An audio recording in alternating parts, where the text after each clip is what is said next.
I would say that there's certainly grey areas when it comes to Christian investments. I think there's definitely some core values at Trinitas, which you'll find in our exclusion policies, is that we don't deviate from them. So I guess Mhm. whenever we have a meeting with a client, I guess we go through a kind of process with them. Obviously, first we listen to the client's convictions, what their comfort zones are. I'll bring up a couple of examples which come up in a lot of meetings. We often find things like weapons can be a conflicting grey area for people. In all our Christian portfolios, we do exclude controversial weapons and firearms, but we understand that people believe that defense of the country is not necessarily a bad thing, and they don't mind having weapons when it comes to defending their country. We also understand that for some Christians, they don't want any weapons whatsoever in their Christian investment portfolios. We cater for that. And we understand there's other kind of grey areas as well, which we just have a discussion about and try and drill down what really does conflict with their faith. But yeah, like I just mentioned, we do have some core exclusion areas which we just don't deviate from whatsoever. We think they're based on biblical proofs. And we also offer to some clients personalized portfolios, which means that we can reflect on the individual's convictions, but also exclude certain like individual companies which they don't feel comfortable investing personally.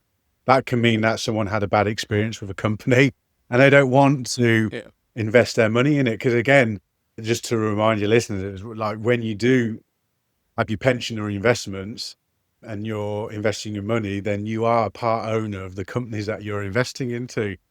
If someone's had a bad experience with a company, they don't want to be a part owner of that company.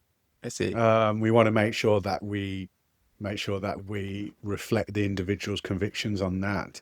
But I think the most important thing is ensure that we have transparency, and we obviously let clients choose where their conscience draws the lines. So to cater, we have a range of Christian investment portfolios which cover the main grey areas that we find with Christians.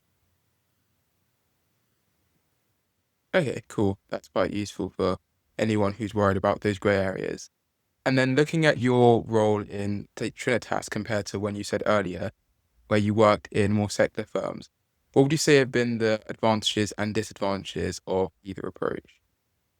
I say the advantages for me was the whole reason why I set up was to um, be able to further God's kingdom through through investments. The advantages is that we can reward companies which are trying to do good in society. We know there's no perfect company in the world, but we Mhm. know that there are some companies which try and do good, and they have some really good processes inside of them.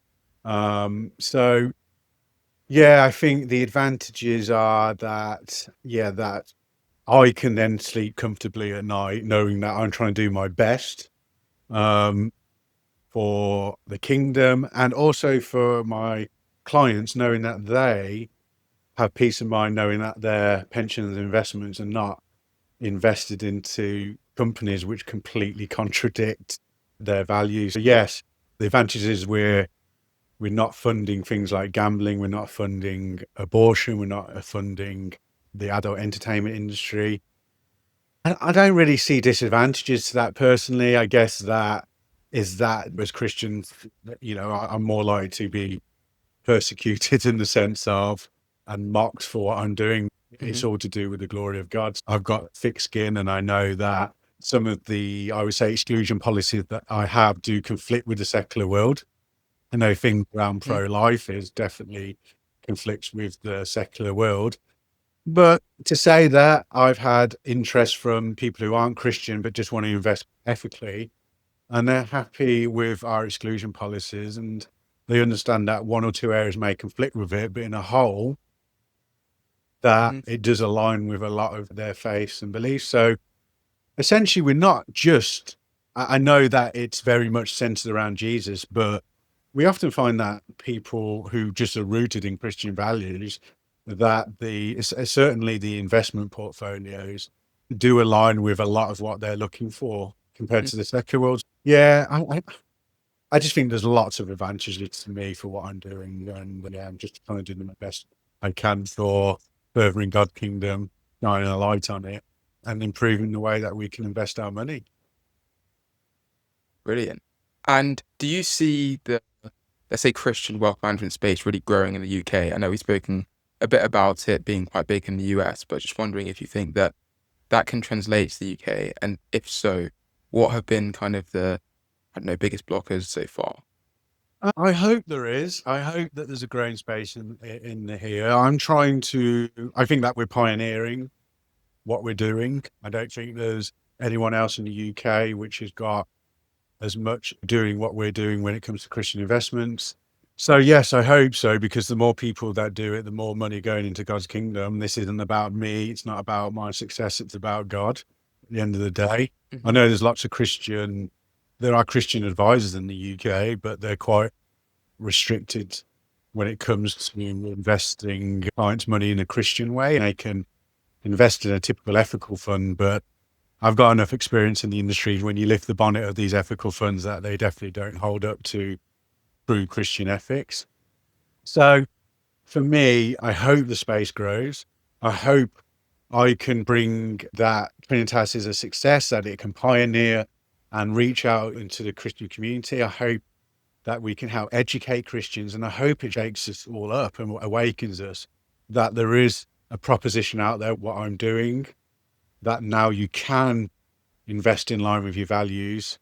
And I just hope that we can bring as much money into the biblical space as possible at the end of the day. I hope that this can create a positive force in the Christian community. I hope it can leave a legacy when I retire. I know I'm many years away yet, but life goes very quickly. But I hope it can be a legacy to the next generation as well. As much as it's a success in America, I hope it's the same success over here. And I certainly think it can be.